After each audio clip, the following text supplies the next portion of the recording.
اچھا مغرب ترقی بھی کر رہا ہے، ایک بات، مغرب کام بھی کر رہا ہے، کلیمز بھی کر رہا ہے، مطلب آئے روز جو ہے مطلب کبھی رشیا اپنے اسٹیٹمنٹس دے رہا ہوتا ہے کہ ہم نے سیٹلائٹ میں یہ بھیج دیا، کبھی چائنا اپنی بات کر رہا ہوتا ہے، کبھی انڈیا بات کر رہا ہوتا ہے، امریکہ بات کر رہا، ناسا نے یہ کر دیا.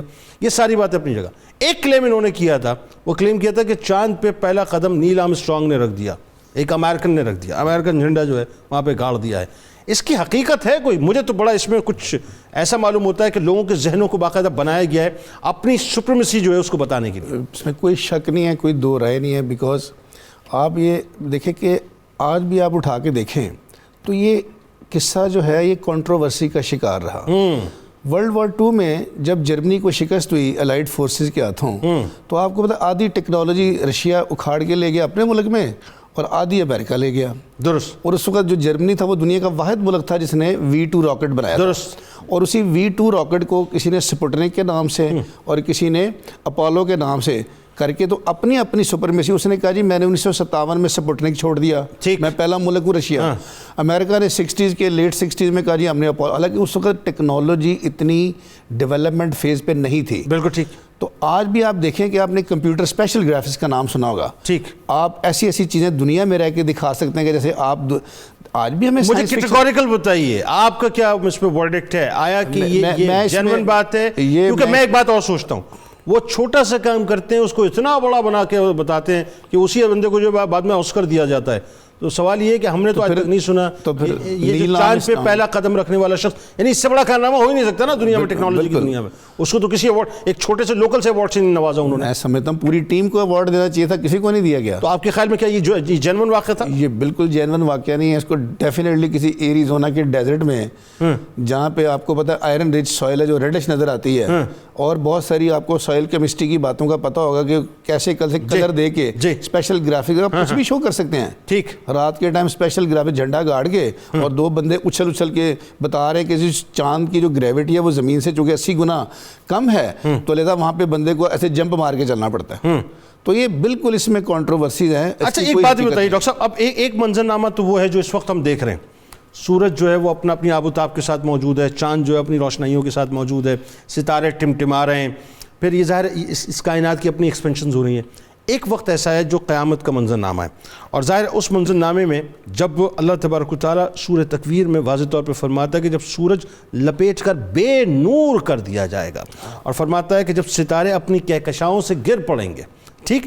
اب یہ جو ہے کہ بالکل یہ اس طرح کی بات ہے کہ بلا تمثیل عرض کر رہا ہوں کہ ہم نے ایک بلب آن کیا، سوئچ آن کیا، اور جس وقت ہم اس کا سوئچ آف کرتے ہیں وہ بے نور ہو جاتا ہے، اس کی روشنی ختم ہو جاتی ہے. تو یہ کیا ہوگا؟ یہ قیامت کا منظرنامہ ذرا بتائیے قرآن کی روشنی میں، یہ چاند ستارے کہکشاؤں کے ساتھ کیا ہوگا؟ یہ دیکھیں آپ نے ابھی جو ہم نے پچھلے والے سیشن میں بات کی کہ ہر ستارے نے مرنا ہے. آج وہ پر نور ہے تو کل وہ بے نور ہوگا. ٹھیک ہے. جیمز جین جو ان کا اپنا سائنٹسٹ ہے امریکہ یا جو ویسٹ کا سائنٹسٹ ہے، وہ کہتا ہے کہ ڈائنگ سن، یہ ہم پڑھتے بھی ہیں اپنے کورسز میں.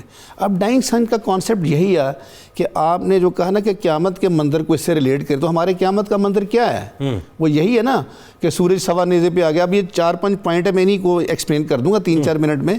کہ سورج سوا نیزے پہ آ گیا، زمین تانبے کی طرح سرخ ہو گئی، پہاڑ میخوں کی طرح اکھڑ گئے، سمندر اور دریا بھگ سے اڑ گئے. یہ روئی کے گالوں کی طرح پہاڑ جو ہے مطلب. اب آپ دیکھیں جب ایک ستارہ مرنے کے قریب ہوتا ہے تو اس کا سائز بڑھنا شروع ہو جاتا ہے. اچھا. جب اس کا سائز بڑھتا ہے تو سب سے پہلے اس کی تپش بھی بڑھ جاتی ہے. تپش بھی بڑھ جاتی ہے. اب دیکھیں نا میں یہاں پہ 15 کروڑ، پہلے وہ ہائیڈروجن سے تپتا رہتا ہے، پھر وہ ہیلیم سے تپتا رہتا ہے، ہیلیم میں کنورٹ ہوتا ہے. اب آپ دیکھیں کہ تھوڑی بہت سائنس میں نے پڑھ لی ہے آپ کی وجہ سے. اب دیکھیں 15 کروڑ میل دور ہے اور 45 ڈگری پہ 50 ڈگری پہ انسان کیا ہو جاتا ہے؟ انیزی ہو جاتا ہے. جی. تو آپ سوچیں کہ جب یہ سائز اس کا بڑھے گا، جس طرح بالکل موم بتی رات کے ٹائم آخری لمحوں میں فلیم کا سائز بڑھتا ہے، کمرے میں روشنی بہت بڑھ جاتی ہے اور پھر ایک دم سے وہ بے نور ہو جاتی ہے. اسی طرح ہمارا سورج کا جب سائز بڑھے گا تو سب سے پہلے وہ وینس، پھر مرکری اور پھر زمین جو ہمارا تیسرے نمبر کے سارا اس کو ہڑپ کرے گا. اب جب وہ زمین کے بالکل قریب آئے گا تو ہم 50 ڈگری میں دیکھتے ہیں کہ پانی جو ہے وہ ایک ٹرے میں رکھے تو شام تک اڑ جاتا ہے. تو جب 6000 ڈگری سوا نیزے والی کنڈیشن آ گئی جو میں پہلے اسلامی بات کرتا ہوں، اب 6000 ڈگری سینٹی پہ زمین تانبے کی طرح سرخ کیوں نہیں ہوگی؟ سمندر اور دریا بھگ سے کیوں نہیں اڑ جائیں گے؟ ٹھیک ہے. اور جو 15 کروڑ میل سے زمین کو اپنی کشش شکل سے جوڑے ہوئے رکھا ہے، تو جب وہ قریب آ جائے گا تو یہ پہاڑ جو ہم دیکھتے ہیں کہ ایک حصہ باہر ہے اور 3 حصے زمین میں گڑے ہوئے ہیں, تو یہ اس کی گریوٹی کی وجہ سے کیوں نہیں اکھڑ جائیں گے میخوں کی طرح. اور پھر ہم کہتے ہیں اسرافیل سور کی آواز, یہ ہم نے کانسیپٹ اسلامی دیا گیا ہے, کانوں کے پردے پھٹ جائیں گے. تو ابھی سورج میں جو خوفناک قسم کے دھماکے ہو رہے ہیں اور جو ہم تک نہیں پہنچتے, دھماکے ہو رہے ہیں, اللہ تبارک تعالیٰ کی آپ سبحانیت دیکھیے کہ بیچ میں خلا رکھ دیا. اچھا ایک بات اور بتائیے, بڑی امپورٹنٹ بات. ابھی ڈاکٹر صاحب بریک پہ میں ذرا اس بات کو سن کے تھوڑا سا میں بھی ہل کے رہ گیا, اور میں نے کہا اچھا یہ بات ہے کہ یہ جو ستارے ہم دیکھ رہے ہیں, یہ ستارے ابھی موجودہ ستارے نہیں ہیں کیا؟ یہ نہیں, یہ اس میں یہ ہوتا ہے کہ دیکھیں جو سورج کی روشنی ہم تک پہنچتی ہے, ہم کہتے ہیں جی 1 سال میں سورج کی روشنی جو ہے وہ ایک جو فاصلہ طے کرتے ہیں کہتے ہیں 1 نوری سال, لائٹ ایئر. ٹھیک. تو ستارے ہم سے اتنے دور ہیں کہ ان کی روشنی کو ہم تک پہنچتے پہنچتے لاکھوں کروڑوں سال لگ جاتے ہیں. اچھا, ان کو ہم کہتے ہیں جی اتنے, یہ فاصلہ یعنی یہ ڈائریکٹ لائٹ نہیں ہے, یہ ڈائریکٹ لائٹ نہیں ہے, یہ ٹریول کرتی ہوئی آ رہی ہے.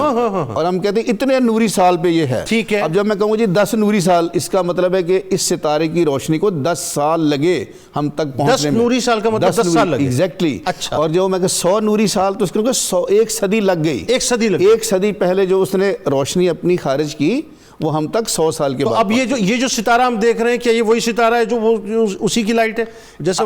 اب نہیں, اس میں تو بہت سارے سٹارز کی لائٹ آ رہی ہے ہم تک, لیکن جو سب سے پرومیننٹ ہے وہ ہمارا اپنا سول ہے. جیسے ستارے مر جاتے ہیں, جیسے سن ہے, اس کو ہم کہتے ہیں سول, اس کا نام ہے سول, ایسٹرونومیکل نے. ٹھیک. سولیرس. ٹھیک. تو اس کی روشنی جو ہم تک آ رہی ہے 15 کروڑ میل دور ہے.